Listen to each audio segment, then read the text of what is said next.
Hello class 5 students. Today we will read chapter 8 A Day's Wait from your English focus book. So आइए हम लोग अपना lesson start करते हैं. He came into the room to shut the windows while we were still in bed and I saw he looked ill. ये narrator अपने बच्चे के बारे में बता रहा है. उसका 9 ईयर ओल्ड एक बेटा है जिसके बारे में वो ये बता रहा है. तो नरेटर कहता है कि वो मेरे कमरे में आया खिड़कियां बंद करने के लिए जबकि मैं अपने बेड पर ही था और मैंने जब उसको देखा तो वो बीमार लग रहा था. He was shivering, his face was white and he walked slowly as though it ached to move. वो काँप रहा था. शिवरिंग मीन्स होता है स्टूडेंट्स काँपना, थरथराना. तो वो काँप रहा था और उसका फेस जो था वो बिल्कुल वाइट हो गया था और वो इस तरह से धीमे धीमे बिल्कुल चल रहा था और ऐसा लग रहा था कि जैसे उसको चलने में परेशानी है, चलने फिरने में उसको परेशानी हो रही है. What's the matter Schatz? मैंने कहा कि स्केच क्या बात है. I have got a headache, मुझे सर दर्द हो रहा है. You better go back to bed, अच्छा होगा कि तुम वापस अपने बेड पर चले जाओ. नरेटर ने अपने बेटे 9 ईयर ओल्ड बॉय से कहा. No I am all right, नहीं मैं बिल्कुल ठीक हूँ. You go to bed, I will see you when I am dressed. तब नरेटर ने कहा कि तुम अपने बेड पर चले जाओ, मैं जब ड्रेस्ड हो जाऊँगा, जब मैं चेंज कर लूँगा तो मैं तुमको देखने आऊँगा. But when I came down stairs he was dressed sitting by the fire looking a very sick and miserable boy of 9 years old. लेकिन जब मैं नीचे सीढ़ियों से नीचे आया तो मैंने देखा कि वो ड्रेस था, तैयार था और फायर के पास बैठा हुआ था और देखने में वो बहुत ज़्यादा बीमार लग रहा था. और वो 9 ईयर्स ओल्ड बॉय बहुत अनहैप्पी था. मतलब वो 9 साल का लड़का बहुत ही ज़्यादा दुखी या उदास लग रहा था. When I put my hand on his forehead, I knew he had a fever. जब मैंने अपना हाथ उसके मत्थे पर रखा, उसके सिर पर रखा, तो मुझे पता चल गया कि उसको फीवर है. You go up to bed, I said you were sick. तुम्हें अपने बेड पर चले जाना चाहिए, मैंने कहा तुम बीमार हो. I am all right, he said. उसने कहा कि मैं बिल्कुल ठीक हूँ. When the doctor came, he took the boy's temperature. जब डॉक्टर आए तब उन्होंने बॉय का टेम्परेचर लिया, मतलब उनका तापमान देखा कि उसके शरीर का टेम्परेचर कितना है. What is it? I asked him. मैंने उनसे पूछा कि कितना है. 102 टेम्परेचर बताया. Downstairs the doctor left 3 different medicine in different colored capsule with instruction for giving them. Doctor ने 3 तरह की मेडिसिन दी थी जो कि 3 कलर की कैप्सूल थे और उनको इंस्ट्रक्शन के साथ में कि जब हम लोग को डॉक्टर्स मेडिसिन देते हैं तो इंस्ट्रक्शन भी देते हैं ना कि ये हमें मेडिसिन इस तरह से लेनी है, इस टाइम पर लेनी है. तो वो सारी जो है उनको मेडिसिन और इंस्ट्रक्शन के साथ मेडिसिन देकर वो चले गए. ही सीम to know all about influenza and said there was nothing to worry about if the fever did not go about the 104 degree. ऐसा लगता है कि ये जो है इन्फ्लुएंज़ा एक बीमारी है, एक वायरल फीवर की तरह है. तो उन्होंने कहा परेशान होने की कोई बात नहीं है तब तक जब तक कि फीवर 104 डिग्री के ऊपर नहीं चला जाता है. This was a light epidemic of flu and there was no danger if you avoided pneumonia. तो ये एक लाइट एपिडेमिक मीन्स होता है महामारी. तो ये फ्लू की या वायरल फीवर की एक लाइट एपिडेमिक है.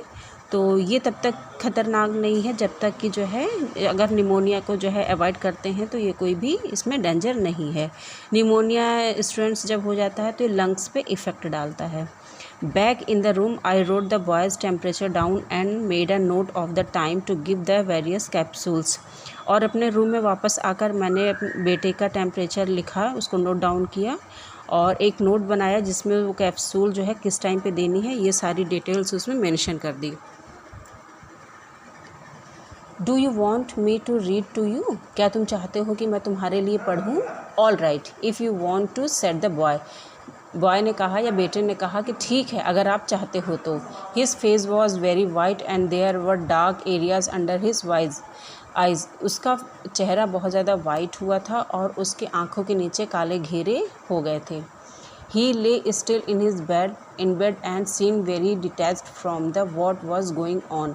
वो लगातार अपने बेड पर ही शांति से लेटा रहा और ऐसा लग रहा था कि वो डिटैच्ड फ्रॉम मीन्स होता है कि वो अपने आसपास जो भी चीज़ें हो रही हैं उससे बिल्कुल भी वो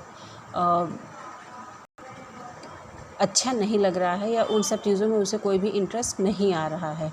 तो वो शांति से अपने बेड पर लेटा हुआ था और उसके आसपास की जो चीज़ें हो रही थी वो बिल्कुल भी उसको इंटरेस्टिंग नहीं लग रही थी या उसको उसमें कोई भी इंटरेस्ट नहीं लग रहा था। I read allowed from Howards pile book of pirates but I could see he was not following what I was reading. मैं तेज़ी से पढ़ने लगा हावर्ड पाइल्स की लिखी हुई बुक ऑफ पायरेट्स, लेकिन मैंने ये देखा कि मैं देख सकता था कि जो भी मैं पढ़ रहा था वो उसको बिल्कुल भी फॉलो नहीं कर रहा था, मतलब वो उसको बिल्कुल भी सुन नहीं रहा था। How do you feel scared I asked him. मैंने उससे पूछा कि स्कैर्ड तुम कैसा फील कर रहे हो। Just the same so for he said. उसने कहा कि पहले जैसा ही फील कर रहा हूँ। I set the foot of the bed and read to myself while waited for it to be time to give another capsules. और मैं बेड के पैर की तरफ बैठ गया और मैं खुद से ही बुक पढ़ने लगा और इंतज़ार करने लगा कि दूसरे कैप्सूल का देने का जब टाइम हो जाए। It would have been natural for him to go to sleep but when I looked up he was looking at the foot of the bed looking very strangely. ये उसके लिए बहुत ही स्वाभाविक था कि वो सो जाता, क्योंकि इस समय बहुत ज़्यादा वीक हो चुका था फीवर की वजह से। लेकिन जब मैंने उसको देखा तो वो बिल्कुल बेड की तरफ बेड के नीचे वो लगातार देखे जा रहा था और बहुत ही अजीब तरीके से वो देख रहा था। Why don't you try to go to sleep, I will make you up for the medicine. तुम सोने की कोशिश क्यों नहीं करते हो, मैं तुमको मेडिसिन देने के लिए जगा लूँगा। I would rather stay awake। मैं जागना ही पसंद करूँगा या मैं जागता रहूँगा। After a while he said to me, you don't have to stay here with me, Papa, if it bothers you। कुछ टाइम बाद उसने मुझसे कहा कि आपको यहाँ रुकने की ज़रूरत नहीं है अगर आप परेशान हो रहे हो तो। It does not bother me, मेरे लिए कोई परेशानी की बात नहीं है। No, I mean you don't have to stay if it's going to bother you। नहीं, मेरे कहने का मतलब ये है कि अगर आप परेशान हो रहे तो आपको यहाँ रुकना नहीं चाहिए। I thought perhaps he was a little light-headed and after giving him a prescribed capsule at 11 o'clock I went out for a while। मैंने सोचा कि शायद वह फीवर की वजह से टायर्ड और वीक फील कर रहा है, तो मैंने उसको प्रिस्क्राइब किए हुए, मतलब कि जिस तरह से डॉक्टर ने बताया था दवाई देने के लिए, तो मैंने जो कैप्सूल्स जैसे प्रिस्क्राइब की गई थी उसी के अनुसार मैंने उसको देने के बाद लगभग रात में 11 o'clock शाम को 11 बज रहे थे जब मैं I went out for a while, मैं दवाइयाँ देने के बाद मैं चला गया। It was a bright cold day, the ground covered with slit that had frozen so that it seemed as if all the bark trees, the bushes, all the grass and the bare ground had been varnished with eyes। और ये बहुत ही ज़्यादा चमकीला, bright और cold day, ठंडा दिन था जब जो ज़मीन थी वो सारी किससे कवर हो गई थी। स्लीट मतलब होती है बर्फ़ की चादर से कवर हो गई थी और ऐसा लग रहा था कि जो बिल्कुल जम सी गई है बर्फ़ से, और वो इस तरह से दिख रही थी कि जैसे जो भी सारे नंगे पेड़, झाड़ियाँ और जो घासें और जितनी भी नंगी ज़मीन थी वो सभी बर्फ़ से बिल्कुल से ढक गई हैं। स्लीट मीन्स होता है स्टूडेंट्स रेन विद स्नो, मतलब जब बारिश के साथ में बर्फ़ गिरती है, और वार्निश मतलब होता है कोटेड, किसी भी चीज़ को ढक लेना। I took the young Aries shutter for a little walk up the road, but it was difficult to stand for walk on the glassy surface, and the red dog slipped and slithered and fell twig hard. मैं छोटे से Irish shutter एक तरह का dog होता है, ये dog की एक काइंड ऑफ होता है, एक प्रजाति होती है। तो मैं उस यंग डॉग को लेकर एक जो है वॉक पर चला गया रोड पर, लेकिन वहाँ जब गया तो ये बहुत ज़्यादा डिफ़िकल्टी हो रही थी खड़े होने में और चलने में उस ग्लासी सरफेस, चूँकि बर्फ़ इतनी ज़्यादा बिछ चुकी थी तो जो वहाँ की ज़मीन थी वो बिल्कुल चिकनी या ग्लासी हो गई थी, बर्फ़ की वजह से वो स्लिप कर रही थी बहुत ज़्यादा। तो इस वजह से जो रेड डॉग था वो वहाँ पर स्लिप हो गया और स्लिदर्ड एंड फेल ट्विक, और वो स्लिप होके 2 बार बहुत ही तेज़ी से वो गिर पड़ा। तो वो रेड डॉग स्लाइड होकर गिर पड़ा। स्लिदर्ड मतलब होता है स्लाइड करना। आई स्टार्टेड बैक, और इसलिए मैं वापस आ गया। At the house they said the boy had refused to let anyone come into the room, और घर पर आया तो जो है बॉय ने कहा कि किसी को भी मेरे कमरे में, वो अपने कमरे में आने के लिए वो मना कर दे रहा था या किसी को भी अपने कमरे में आने नहीं दे रहा था। You can't come in, he said, उसने कहा कि आप अंदर नहीं आ सकते हैं। You must get what I have, मैं नहीं चाहता कि जो मेरे पास है वो आपके पास भी चला जाए या आपको भी हो जाए। I went up to him and found him in exactly the position I had left him, white-faced but with the tops of his cheeks flushed by the fever. मैं उसके पास गया और मैं उसकी एग्जैक्टली पोजीशन क्या है मैंने वो पाई कि मैंने देखा कि जब मैं उसको छोड़ के गया था तो उसका फेस वाइट था, लेकिन अभी जो उसका जो गाल है, चिक्स फ्लज मतलब होता है टर्न रेड, मतलब जो उसके गाल थे इस समय पे गाल का जो ऊपरी हिस्सा था वो बिल्कुल फीवर की वजह से लाल हुआ पड़ा था। स्टूडेंट्स, आप अपने चैप्टर में देख रहे होंगे नेक्स्ट पेज पर ये नरेटर हैं जो कि फादर हैं, और ये 9 इयर्स ओल्ड स्केच है जो बिल्कुल बीमार आपको दिख रहा है, अपने बेड पर लेटा हुआ है, और ये बुक ऑफ पैरेट्स पढ़ रहे हैं इसको लाइट फील कराने के लिए। Staring still as he had stared at the foot of the bed, I took his temperature. वो अपने बेड पर जैसे कि वो लगातार देखे जा रहा था उसी तरह से वो अब भी अपने बेड के नीचे लगातार देख रहा था, और मैंने उसका टेम्परेचर लिया। What is it? कितना है या क्या है? Something like 100, I said. मैंने कहा कि लगभग 100 है। It was 102 and 4/10. ये 102 और 4/10 था। It was 102, he said. उसने कहा कि ये 102 था। उसने कहा who said so? ऐसा किसने कहा? The doctor. डॉक्टर ने। Your temperature is all right, I said. मैंने कहा तुम्हारा टेम्परेचर ठीक है। It's nothing to worry about. इसमें परेशान होने की कोई बात नहीं है। I don't worry, he said. But I can't keep from thinking, उसने कहा कि मैं परेशान नहीं हूँ लेकिन मैं सोचने से खुद को रोक नहीं पा रहा हूँ। डोंट थिंक, आई सेड, मैंने कहा कि ज़्यादा सोचो मत। जस्ट टेक इट ईजी, इसको बिल्कुल आसानी से लो। I am taking it easy, he said and looked straight ahead, मैं इसको बिल्कुल ईजी ही ले रहा हूँ, और ऐसा कहकर वो फिर से स्ट्रेट हो गया या देखने लगा। He was eventually holding tight in on to himself about something, और वो जो है किसी बात से बहुत ज़्यादा परेशान हो रहा था या किसी चीज़ का बहुत ज़्यादा प्रेशर ले रहा था। वो evidently holding tight on to himself का मतलब वेरी वरिड अबाउट समथिंग, मतलब किसी भी चीज़ को सोच के बहुत ज़्यादा परेशान हो रहा था या फिर प्रेशर लेना। टेक दिस विद वाटर, इसको पानी के साथ लो। Do you think it will be do any good, आपको क्या लगता है कि ये कुछ अच्छा करेगा? ऑफ कोर्स इट विल, क्यों नहीं, ये करेगा। I set down and open the pirate book and commands to read, but I could see he was not following, so I stopped, और मैं नीचे बैठ गया और मैंने पायरेट की बुक ओपन करके उसको पढ़ना स्टार्ट किया, बट मैं देख सकता था कि वो उसको बिल्कुल भी फॉलोइंग नहीं कर रहा था, वो मतलब उसको बिल्कुल भी उस पर ध्यान नहीं दे रहा था। सो आई स्टॉप, इसलिए मैं रुक गया। About what time do you think I am going to die, he asked. उसने कहा कि आपको क्या लगता है कि मुझे कितना समय है मेरे मरने के लिए, या मेरे मरने में मुझे कितना समय और है। What about how long will it be before I die.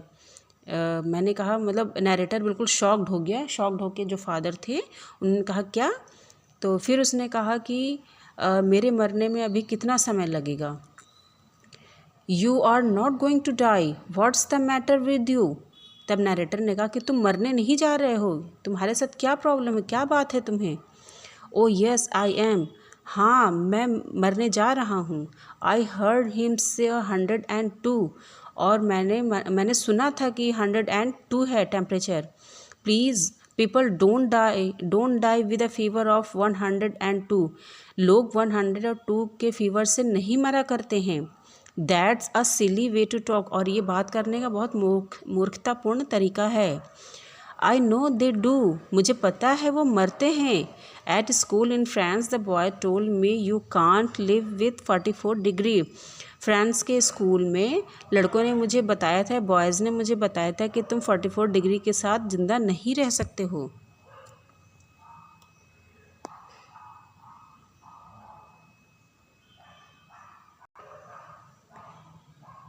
He had been waiting to die, ज़िंदा नहीं रह सकते हो। आई हैव गॉट 102, और मुझे तो 102 है। He had been waiting to die all day ever since 9 o'clock in the morning. वो मॉर्निंग में 9 बजे से ही पूरा दिन जो है सिर्फ मरने का वेट करता रहता था। यू पुअर स्कैड, आई सेड, मैंने कहा कि बेचारे poor स्कैड, poor old स्कैड, poor old स्कैड, it's like miles and kilometres. मैंने कहा कि ओफ बेचारे स्कैड, ये बिल्कुल माइल्स और किलोमीटर्स की तरह है। You are not going to die, तुम मरने नहीं जा रहे हो। दैट्स अ डिफरेंट थर्मामीटर, वो अलग अलग तरह के थर्मामीटर होते हैं, या वो अलग थर्मामीटर होता है जिसमें 44 डिग्री पे लोग ज़िंदा नहीं रह पाते हैं। On that thermometer 37 is normal, और वो जिस थर्मामीटर की बात कर रहे थे बच्चे, उसमें 37 नॉर्मल होता है, तो उस हिसाब से 44 तो बहुत ही ज़्यादा हो गया। तो ऑन दिस काइंड इट्स 98, और जिस थर्मामीटर से डॉक्टर ने उसका फीवर टेम्परेचर लिया था उसमें 98 नॉर्मल होता है। 98 के ऊपर जो फीवर जाता है तब वो बॉडी में फीवर का पता लगाता है कि इतना है। आर यू श्योर, क्या आप श्योर हैं? एब्सोल्युटली आई सेड, मैंने कहा हाँ बिल्कुल। It's like miles and kilometres, ये बिल्कुल माइल्स एंड किलोमीटर्स है। स्टूडेंट्स, माइल्स एंड किलोमीटर लगभग सेम रेंज के होते हैं, लेकिन इनमें बहुत माइनर से डिफरेंट होता है। You know like how many kilometres we make when we do 70 in the car. क्या तुम जानते हो कि जब हम लोग कितना किलोमीटर होता है जब हम लोग कार में 70 किलोमीटर जाते हैं? ओह ही सेड, उसने कहा oh. But his gaze at the foot of his bed relax slowly, और जो बेड की तरफ वो उसका घूरना था या एक बराबर देखना था, वो अब काफ़ी धीमे धीमे कम हो रहा था, रिलैक्स हो रहा था। The hold over himself relaxed, hold over himself का मतलब होता है he stopped worrying and become काम, मतलब वो जो परेशान हो रहा था जिस बात को लेकर प्रेशर उसके ऊपर था, अब वो धीरे धीरे कम हो रहा था, रुक रहा था, और वो धीरे धीरे उसको आराम हो रहा था। तो the hold over himself relax too finally, आखिरकार उसके ऊपर जिस बात का प्रेशर था, वो जिस बात से परेशान हो रहा था, फाइनली अब वो ख़त्म हो गया था और उसको अब आराम मिल गया था। The next day he cried very easily at little things that were of no importance, और दूसरे दिन से ही वो हर उस छोटी चीज़ के लिए रोने लगता था जो बिल्कुल भी इम्पोर्टेंस नहीं थी, मतलब जिन चीज़ों की बिल्कुल भी इम्पोर्टेंस नहीं थी, अब वो हर छोटी चीज़ों के लिए रोने लग रहा था। मतलब कि वो एक नॉर्मल जैसे बच्चे बिहेव करते हैं वो उस तरह से बिहेव करने लगा है।